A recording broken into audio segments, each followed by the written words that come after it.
Will Goldstein here from thekingscourt.com. Again, you can there's always that little button down there if you want to subscribe to these videos. A few more people have been subscribing lately. And also I'm a musician, so you can always check out thekingscourt.com, where you can find songbooks, Christian music, and links to digital albums. So anyway, this video again is from C.S. Lewis. It's Mere Christianity, and I'm going through the book. And this particular video is called, he entitles this section, What Lies Behind the Law? And then I added a life force or God, since that's sort of where he's headed. So he starts off by saying that nature has certain laws, and that just simply means that it behaves in a certain way. And then he's recapping a little bit in some of the other previous, but only momentarily. And he kind of reminds us again about the law of human nature, right and wrong, and that there must be something above and beyond that, and it's sort of directing and guiding this human behavior in a way that we ought to obey. And so he's wondering, since this universe really exists, is how did it come to be here? And so then he gives some basic different views. He says there's really two main views. One is the materialistic view, that there's just matter and space, and they just happen to exist. And some people would say they have always existed. For example, Aristotle thought that the world has just always existed. It didn't come into just being, it just has always been there. That's his position. And that matter, behaves in a certain way, but nobody really knows why it behaves that way. And is it some sort of fluke? And then there's always the idea that, how did these creatures come into being? And some of them even think like us humans. And then he says, some of my people's ideas might be that there's one, that something hit our sun, and it may produce the planets. And then he says, well, and this is always the chance of 1 out of 1,000. And also, we need chemicals necessary for life, and especially at a right temperature. And again, this is 1 out of thousands. And how did this really all come to be? And on one of these planets that that resulted from the explosion, there happens to be life, and there's living creatures there like us, and that's one view. That's a materialistic view. Okay, so I'm just sort of looking at this book and paraphrasing. And so then there's the other view, which is the religious view. So when he goes in the religious view, he really goes straight to the idea of a mind. And there's something like a mind, a consciousness, that has purpose and preferences, prefers one thing to another. So, I guess you would say a mind, so you're thinking about spirit. Maybe it kind of makes me think of Hegel, with his ideas of all the consciousness. He writes a lot on consciousness. But anyway, so there's this mind, and in this particular view, this mind made the universe, and this mind produced creatures like ourselves, and perhaps for the purpose to have, because we have minds now. So you have a God, a mind, producing other creatures that have minds. Well, that brings into the question of love and companionship and friendship.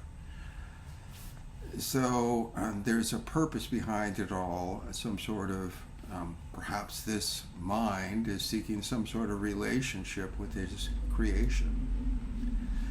So, then he goes on to say, wherever there's been thinking men, of course, men or women, these views turn up. So they're not anything new. They're just ancient views that have always been around and will continue to always be around. And then he goes on to say, you can't really find out which one is the right view. And he says, you can't use science. Science isn't going to tell you which one of them is right, because science works with experiments. And it watches how things behave, and that's really the role of what science does. And it can't answer questions, science can't answer questions like why anything comes to be there at all, or whether there is anything behind those things that science observes. And that's the idea, something behind, okay? And this remains, as far as science is concerned, it will always remain an unknown. Or it will make itself, meaning God or this mind, will make itself known in a different way. What he's saying is, assuming that this is all true, that there is some mind, it's not going to use, he's making the statement, it's not going to use science. This mind is going to make itself known to its creation in some other way. Okay? And then he says, supposing science ever came to the point where it knew everything, okay, the questions, why is there a universe, or why do things happen the way they do or go on the way that it does, these questions, as far as science are concerned, will always remain unanswered. There is no why, it's just simply, science is just observing facts, reality that exists.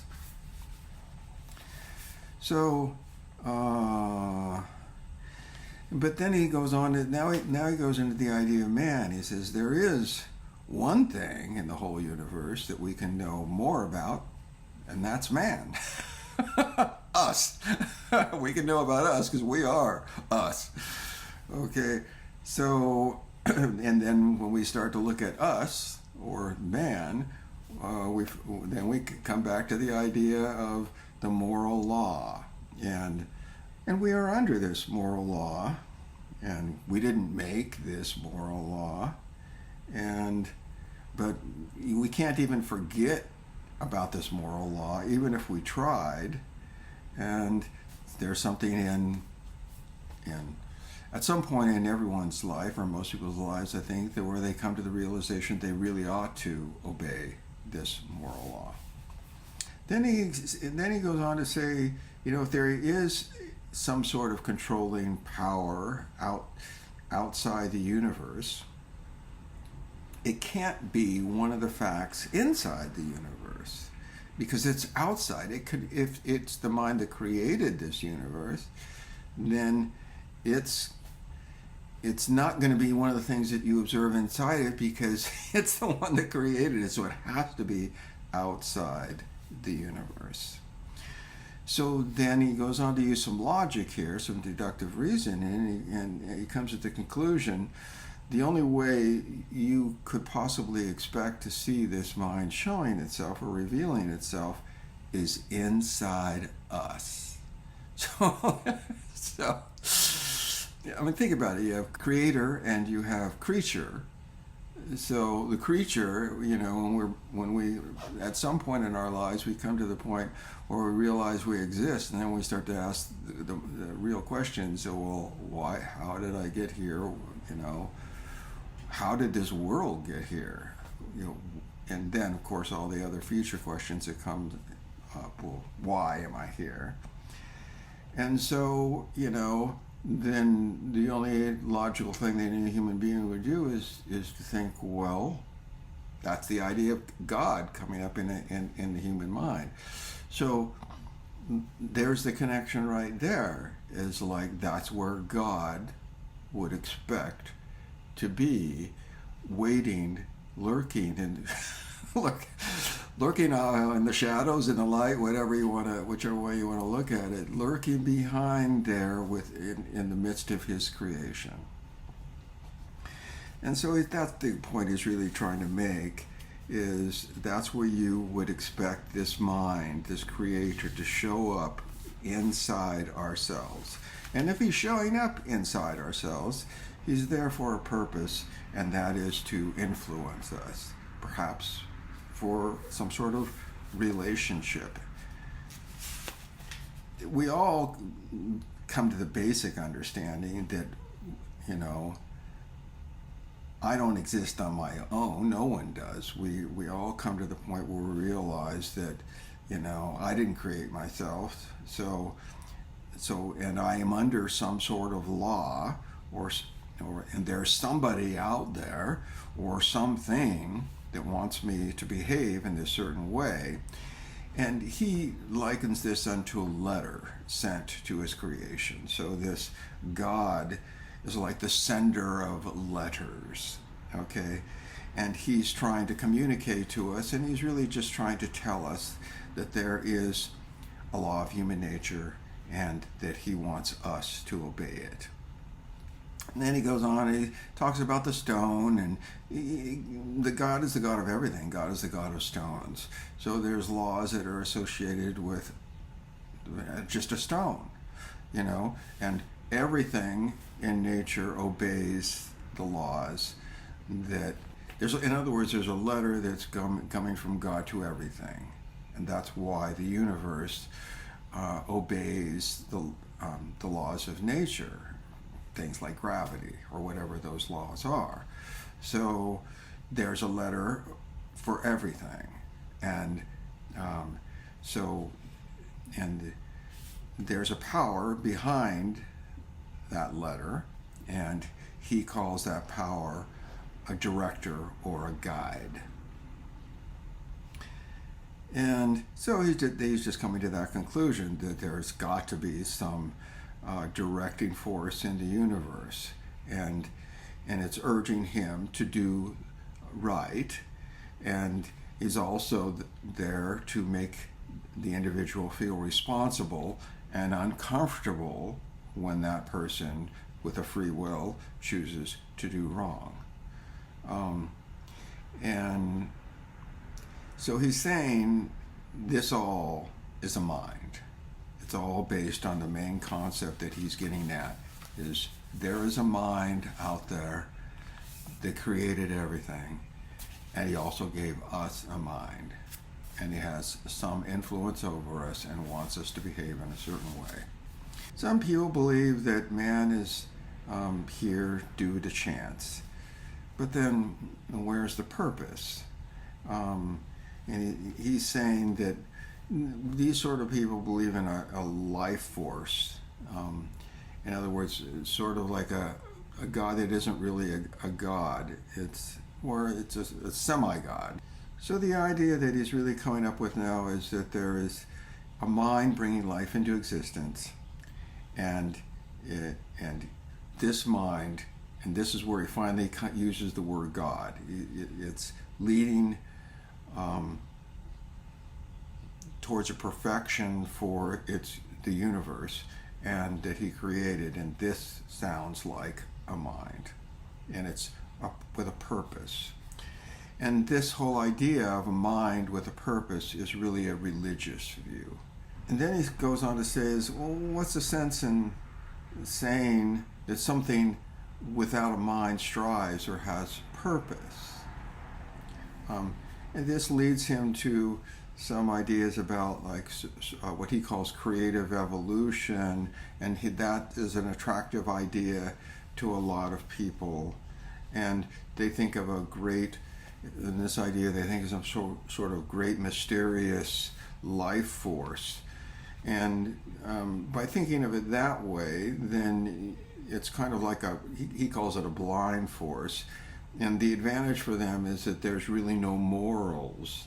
And if there's no mind, there's no morals. And so that allows them to explain things without interfering with their morals, by some troublesome God. And they can switch this on or off whenever they want, so they can, in other words, it's a way for people to act in any way that they want without any sort of accountability. And so they have all the thrills, but none of the cost. And his statement about this idea of there being just simply a life force and not really a mind with a God is the greatest achievement of wishful thinking that the world has ever seen.